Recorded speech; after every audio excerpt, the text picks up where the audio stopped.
So isang napakagandang araw na naman po mga ka-Agri Explorer. Welcome back to my channel, Ron's Farm Official. At kung di ka pa po nakasubscribe, please hit the subscribe button para po updated ka lagi sa ating mga video. Dahil dito po sa aking channel is you will learn and you will also earn. So ngayong araw po na to mga ka-Agri Explorer is mag-harvest po tayo ng ating mga itlog sa araw na ito. At atin pong i-deliver ang ating mga itlog sa mga outlet po na ating mga tindahan ng Sulteda. At i-compute po natin yung ating kikitain ngayong araw sa atin pong mga harvesting itlog. So tara po mga ka-Agri Explorer, samahan niyo po ako at atin po sisimulan na harvestin ang ating mga itlog ng pugo. Tara!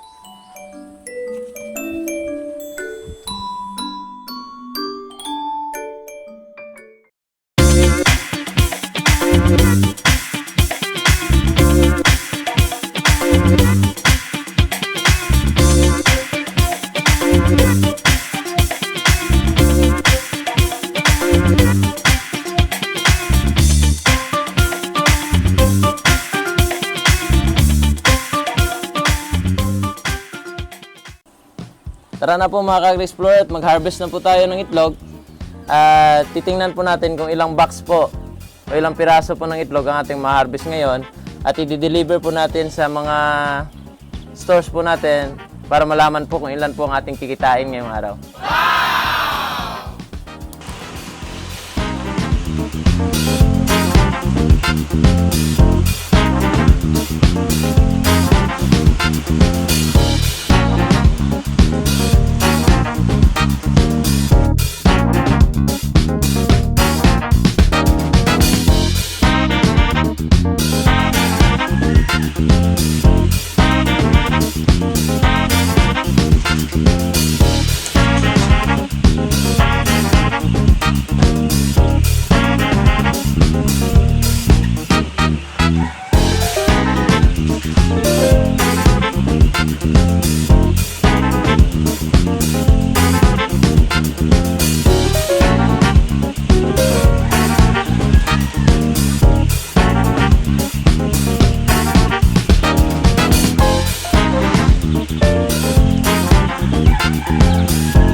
So ito na po tayo mga ka-Agri Explorer. On the way na po tayo sa una natin na delivery.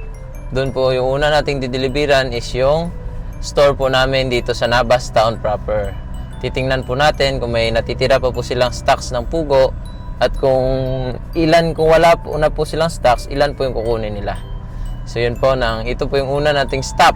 So tara mga ka-Agri Explorer.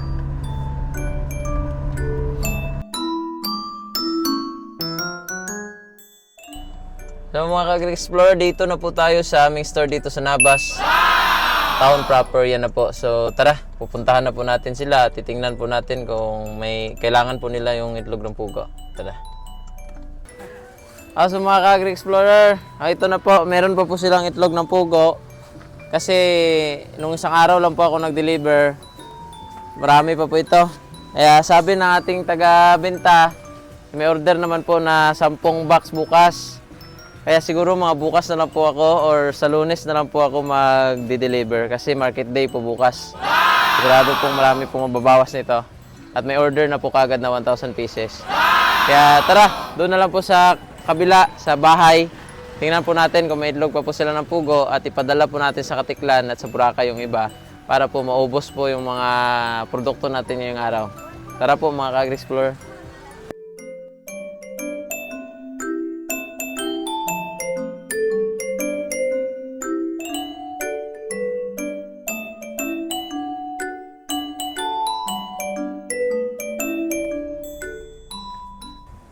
Dito na po tayo sa bahay mga ka-Agri-Explorer. I-deliver na po natin dito sa ating tindahan. Sa grocery store po itong isang 10 box o 1,000 pieces. I-deliver na po natin dyan ngayon. Tapos itong 6 po na to is i-deliver naman po ito sa Katiklan. Naka-order na po ito. Ordered na po nila yan. So, ito lang po yung sobra. Ito lang po yung i-deliver natin.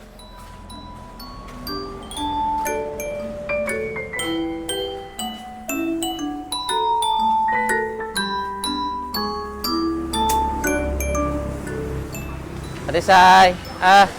Lani!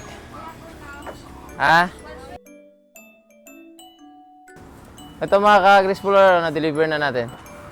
Yan ating taga-binta, si Lani! Wow! So welcome back mga ka-Agri-Explorer. Kakatapos lamang po nating i-deliver yung ating mga produkto, yung itlog ng pugo po na ating na-harvest ngayong araw. Dineliver po natin iyon doon po sa aming store sa town proper ng Nabas.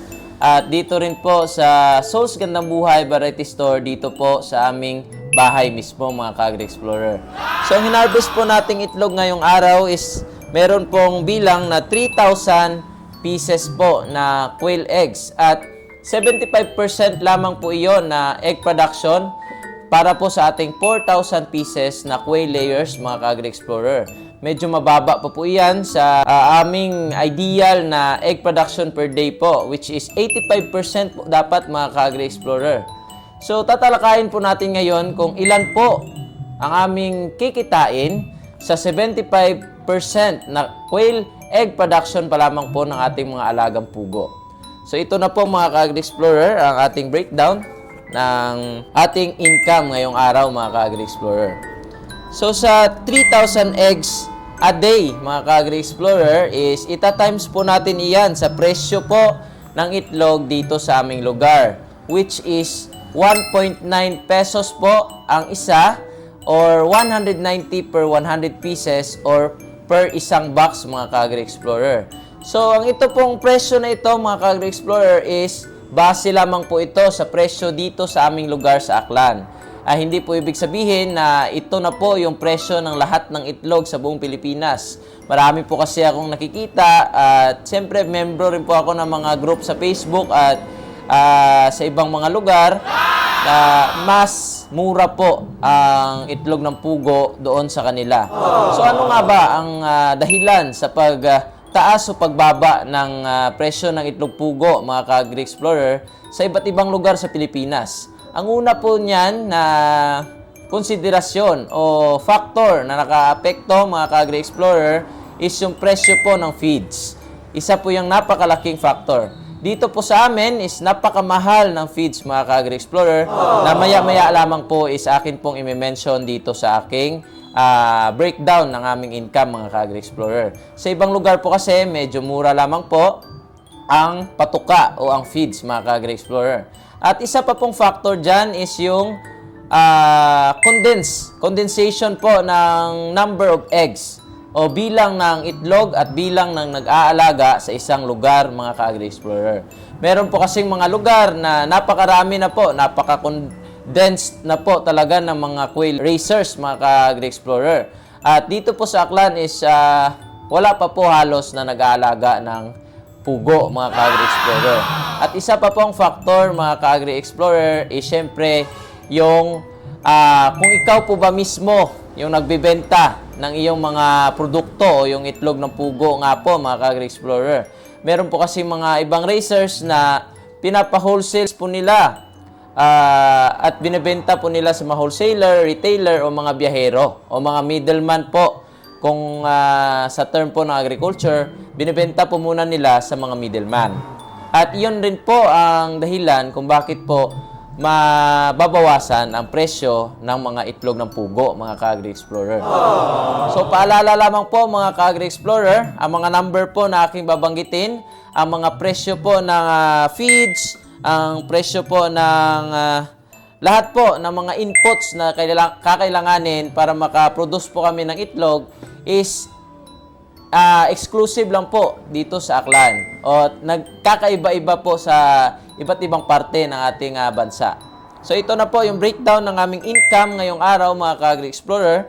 So sa 3,000 quail eggs ngayong araw po mga ka-Agri-Explorer, i-times po namin iyan sa sinabi ko po kanina, 1.9 pesos per quail eggs po mga ka-Agri-Explorer or 190 pesos per box is equals to 5,700 pesos po mga ka-Agri-Explorer ang benta po ng itlog na 3,000 pieces. Ima-minus po natin yung 90 kilos na feeds na kinain po o patuka na kinain ng ating mga pugo ngayong araw. I-times po natin iyan sa 36 kasi po yung isang sako po or 50 kilograms ng feeds dito sa aming lugar is 1,800 pesos po mga ka-Agri-Explorer. So i-times po natin yan sa 90 times 36 is equals 3,240 pesos po ang ginastos namin na feeds ngayong araw. At di lang po dyan natatapos ang expenses mga ka-Agri-Explorer. Sa labor po is ang akin pong sweldo sa aking caretaker is 400 pesos a day mga ka-Agri-Explorer. At ima-minus rin po natin yung electricity at yung vitamins po nila for conditioning na ating mga alagang pugo which is 100 pesos a day po mga ka-Agri-Explorer. At tapos po, hindi po dapat natin kalimutan yung fuel o yung gasolina po na ginagamit po natin sa pagtatransport at sa pagpunta po natin doon sa ating farm. Medyo malayo-layo po yung farm namin kasi kailangan po nating may distansya tayo sa mga kabahayan kapag pugo po ang ating inalagaan. Kaya 150 pesos po yon a day mga ka-Agri-Explorer.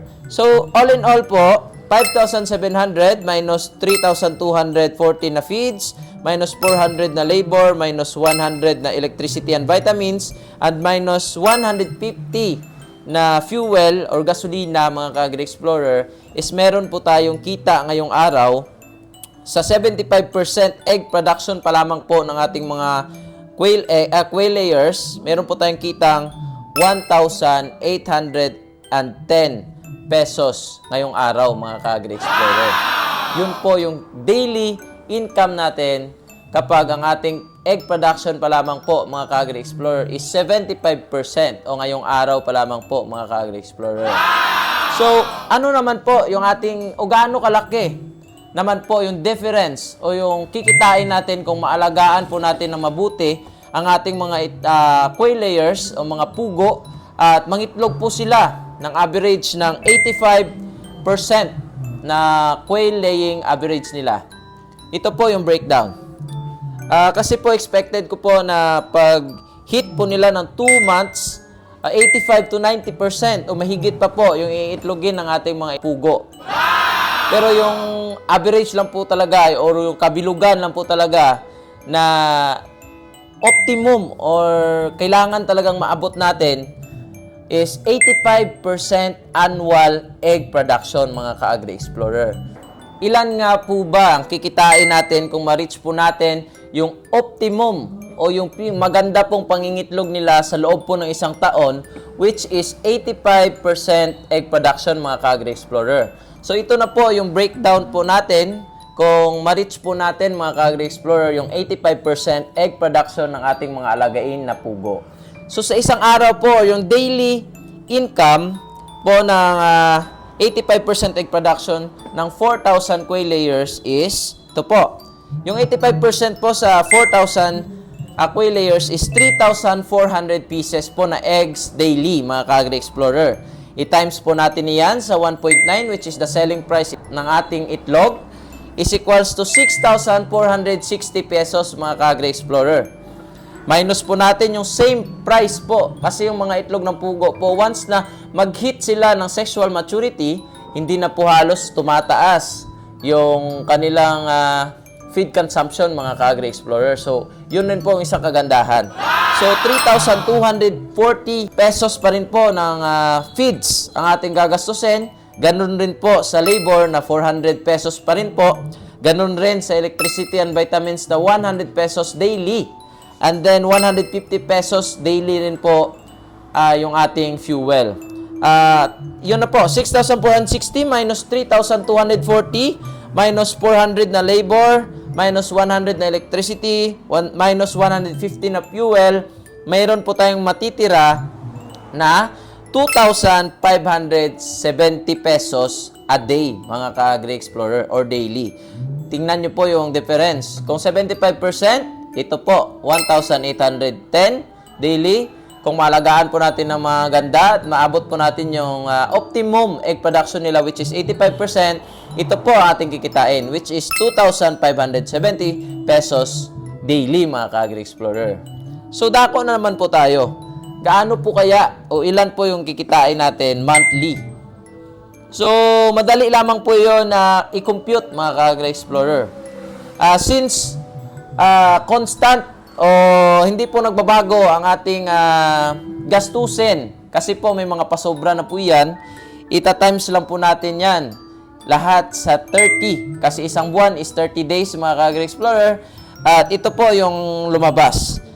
Yung pwede po nating kitain, mga ka-Agri Explorer, is 77,100 pesos, mga ka-Agri Explorer.